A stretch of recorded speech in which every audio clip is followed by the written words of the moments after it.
Assalamualaikum teman. Halo, kami dari kelompok 4 kelas MBS 1D yang beranggotakan 4 orang, yaitu saya Fitria Kurniawati dengan NIM 215211121.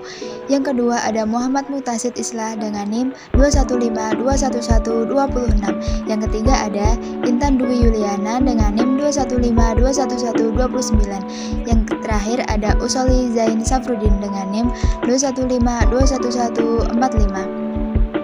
Pada kesempatan kali ini, kami akan menjelaskan materi tentang dialektika yang dikemukakan oleh Wilhelm Friedrich Hegel. Apa aja sih pembahasan yang akan kita bahas kali ini? Yang pertama ada biografi Wilhelm Friedrich Hegel. Yang kedua ada pengertian dialektika menurut Wilhelm Friedrich Hegel. Yang ketiga ada proses dialektika yang terdiri dari tesis, antitesis, dan sintesis. Yang terakhir ada jenis tulisan sejarah menurut Wilhelm Friedrich Hegel. Yang pertama, biografi tentang George Wilhelm Friedrich Hegel. George Wilhelm Friedrich Hegel merupakan ilmuwan filsafat yang lahir di Jerman pada tanggal 27 Agustus 1770. Keberadaan beliau sangat besar berpengaruh terhadap dunia filsafat. Masa kecil Hegel mungkin berbeda dengan rekan lainnya. Hegel menghabiskan banyak waktu dengan membaca literatur, koran, esai filsafat, dan tulisan lainnya. Hegel sempat menempuh pendidikan sekolah teologi tahun 1788 dan masuk di Universitas Tübingen. Hegel merupakan seorang mahasiswa aktif yang menghasilkan banyak karya ketika duduk di bangku kuliah. Teologi merupakan salah satu ilmu yang Hegel geluti sejak usianya sekitar 18 tahun. Apa itu dialektika? Dialektika merupakan konsep yang bertentangan dengan persatuan, di mana semua proses yang berlangsung selalu berbenturan satu sama lain sebelum akhirnya mengarah pada persatuan.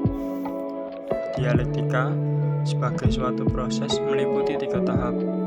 Tahap pertama disebut tesis, kemudian tahap kedua negatif atau disebut antitesis, dan tahap ketiga terakhir disebut sintesis, yaitu menyatukan atau mendamaikan 2 tahap pertama.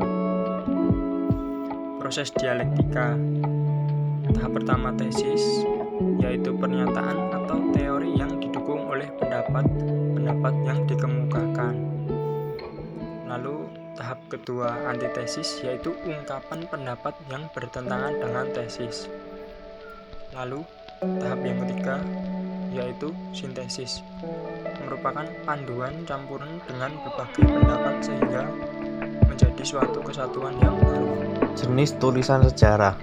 Hegel membedakan 3 jenis tulisan sejarah berdasarkan perbedaan antara semangat objektif, semangat subjektif, dan semangat absolut.